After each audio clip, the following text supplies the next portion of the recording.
So today I'll be discussing a case of a rash on an individual's hips. This is a common clinical scenario that we may encounter in practice. So it is important to be aware of what diagnosis this is and how this can be managed. So I present to you a case of an 82-year-old gentleman who has a history of type 2 diabetes, high blood pressure, and ischemic heart disease. He's currently taking 75 milligrams once a day of aspirin, 2.5 milligrams twice daily of ramipril. He's also taking atorvastatin 10 milligrams at night and metoprolol 25 milligrams twice daily. He gives a history of having a hotter than normal bath about a week ago, following which he noticed a rash over his left flank. So he attributed this rash to that particular shower and did not really worry about anything further beyond that. He also complained of a burning sensation over the rash, but had no other abdominal complaints or history of joint pains. So this is the rash that you can see. As you can see that there is a uh, sort of a confluent rash present over here with crusting over the areas of the rash and small sort of satellite lesions along a particular dermatome. So what is your diagnosis in this case? I think it's quite straightforward. The diagnosis is one of herpes zoster or shingles. So herpes zoster, just to give you a brief review, this is a clinical condition where there is a painful unilateral skin rash. It has a higher incidence in elderly patients and is caused by the varicella zoster virus. Now, this virus is the cause of chickenpox, and after an attack of chickenpox, the virus remains dormant in the dorsal root ganglia, and certain triggers can reactivate this virus, which then moves down the sensory nerve roots and affects specific dermatomes. Now, it may be difficult for you to remember each and every dermatome, so sometimes if you wish to put that in your report, take a look online or have a look in your own medical books, and you'll be able to find out which dermatomes supply which particular areas. So, who is at risk? As I mentioned already, elderly patients seem to have this problem more frequently. So, the incidence is higher in those who are over the age of 75 years.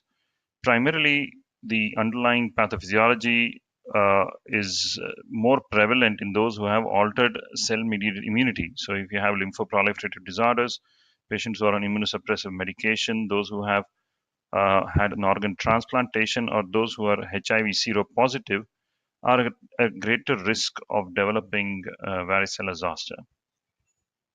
What about the symptoms and signs? The initial symptom is a prodromal phase which lasts about 48 to 72 hours.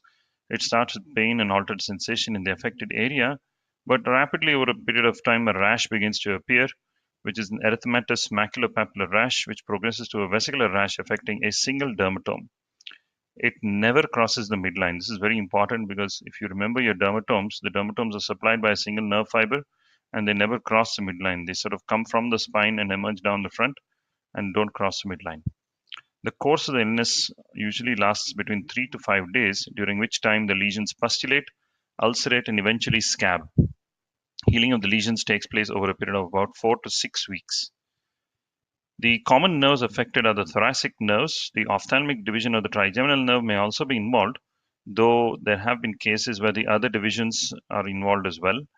The seventh and the eighth nerve may be involved simultaneously, and this condition is known as Ramsay-Hunt syndrome.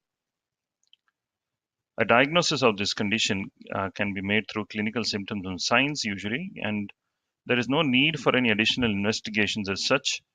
But sometimes this problem can be confused with those who have herpes simplex, especially if it affects these sacral and cervical areas. Viral culture does not really provide much benefit as such when it comes to diagnosis, but direct immunofluorescence of the fluid seems to be more sensitive and can help differentiate between herpes simplex and zoster. Now, if the rash is absent, but there is a high clinical suspicion, then consider a polymerase chain reaction test, as this can be helpful. Once again, these tests can cost a bit of money to the patient, and really there is no requirement. If you are confident with your clinical diagnosis, you might as well just go ahead and start treatment. There are some people who do put patients through a Zank smear of the vesicular fluid, but also remember that it can spread to the liver and other organs, so you may want to look at other investigations like ultrasound scans, etc. But these again may not be necessary. A complication that is associated with herpes zoster is post-herpetic neuralgia. Now, this is a bit of a nuisance for the patient, apologize, that pain can persist for months on end after the infection has cleared. Now, Post-herpetic neuralgia has been defined as pain that persists beyond 30 days of rash or healing, and it is common in patients over the age of 50 years. This is because they have a greater skin surface area, and as the patient gets older, the risk of developing this problem is a lot higher. Women tend to have a greater propensity of developing post-herpetic neuralgia. If patients have a more severe rash and presentation, there is a higher chance they'll have this problem. The presence of prodromal symptoms and the presence of severe pain on diagnosis are also risk factors in the development of post-herpetic neuralgia. The presence of viremia and PCR may also be a risk factor as well. Another complication that you must be aware of is acute retinal necrosis. This is seen in immunocompetent patients, though there is a greater incidence in HIV positive patients. Now, it does not necessarily follow trigeminal nerve involvement, and fundoscopy may show granular yellow hemorrhagic lesions on the retina. The problem is it can cause blindness in HIV positive patients, and antiviral therapy only works in patients who have reasonably good background immunity. Another one, of course, is herpes zoster ophthalmicus, where the first branch of the trigeminal nerve is involved. If untreated, this can lead to keratitis, iritis, episcleritis, and eventually blindness. So it is important to actively treat patients who have herpes zoster ophthalmicus as soon as possible. Don't delay the diagnosis, as it can lead them to become blind. Other complications include bacterial superinfection, myelitis, and meningoencephalitis. These are relatively rare complications as such, but must be kept an eye out for when assessing the patient. So when it comes to treatment, there are various options. The sooner the patient is commenced on treatment, the better the outcome. So if you commence patients on treatment in less than 72 hours of onset of symptoms, then they do better. The treatments include acyclovir 800 milligrams 5 times a day for 8 to 10 days. Alternatively, you can use famciclovir 250 mg 3 times daily for 7 days, or valacyclovir 1 gram 3 times daily for 7 days.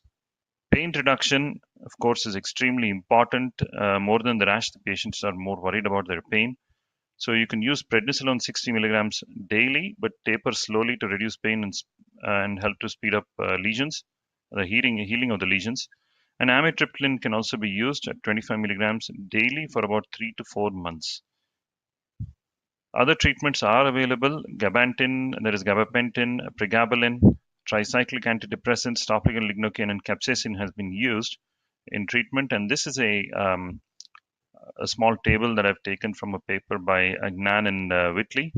And as you can see, there are different agents that we use. There's oxycodone, 5 milligrams orally every 6 hours. Tricyclic antidepressants, etc. can be used. So it's important that you just remember what can be used when it comes to treatment of these patients. So closing remarks, herpes zoster is a painful reactivation of chickenpox. Clinical symptoms and signs are characteristic and sufficient for diagnosis, and antiviral therapy is the mainstay of treatment. So here are some references. These are some good papers or review articles on herpes zoster that I would strongly recommend you read. Thank you.